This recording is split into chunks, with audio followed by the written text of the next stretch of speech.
Cinema అయిన మహా నేను మిస్టర్ బీన్ మాట సూటిగా ఉంటది, మ్యాటో క్లియర్ గా ఉంటుంది. మ్యాటోలోకి వెళ్దాం. సాలా Khadoos last year Tamil, Hindi languages లో విడుదలైంది. మాధవన్ లీడ్ రోల్ చేశారు. సుధా కొంగర తెలుగు ఆవిడ, గతంలో మణిరత్నం గారికి అసిస్టెంట్ గా చేశారు. మాధవన్ చాలా ఇంట్రెస్టెడ్ గా ఈ సినిమా కోసం కష్టపడి బాగా ప్రమోట్ చేశారు. ఉత్తమ అభిరుచి గల ప్రేక్షకుల నుండి చక్కటి ప్రశంసలే లభించాయి, కానీ సినిమా అయితే అనుకున్నంత గొప్ప విజయాన్ని అందుకోలేదు. ఈ సినిమా రిజల్ట్ నాకు కూడా సర్ప్రైజే. సినిమా బానే ఉంది. రితికా సింగ్ బీభత్సంగా కష్టపడింది. ఆ అమ్మాయి పడ్డ కష్టానికి వాల్యూ ఇవ్వటం కోసమైనా ఈ సినిమా సూపర్ గా ఆడుంటే బాగుండేది అని కొంత ఫీల్ అయ్యా. తర్వాత అదే సినిమాని తెలుగులో రీమేక్ అన్నారు. సినిమా కమర్షియల్ గా బిలో యావరేజ్ పెర్ఫార్మెన్స్ చేసింది. అలాంటి సినిమాని రీమేక్ చేయటం ఏంటి అని అనుమానం కలిగింది. ఆ పైన సినిమాకి సంబంధించి బయటకు వచ్చిన ప్రమోషనల్ కంటెంట్, టీజర్, పాటలు వీటన్నిటిని చూస్తుంటే మన వెంకీ వెళ్లి ఓ తమిళ సినిమా చేసుకొస్తున్నాడు అన్న ఫీలింగే కలిగింది. ఇప్పుడు థియేట్రికల్ ట్రైలర్ ని బయటకు పట్టుకొచ్చారు. అట్మాస్ఫియర్ లో మార్పు ఏమి లేదు,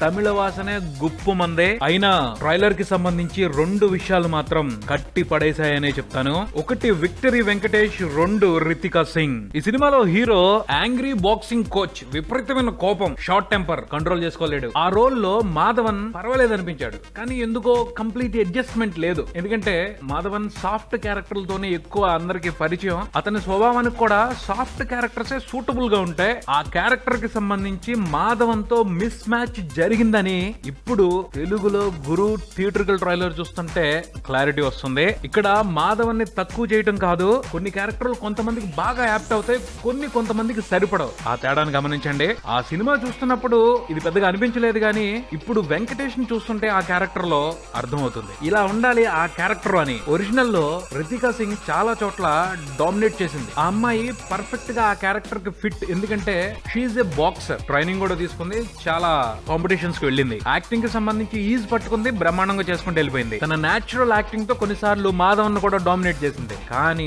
తెలుగులో వచ్చేప్పటికి వెంకీ వదిలిపెట్టలేదు. ఆ అమ్మాయికి సూపర్ కాంపిటీషన్ ఇచ్చాడు.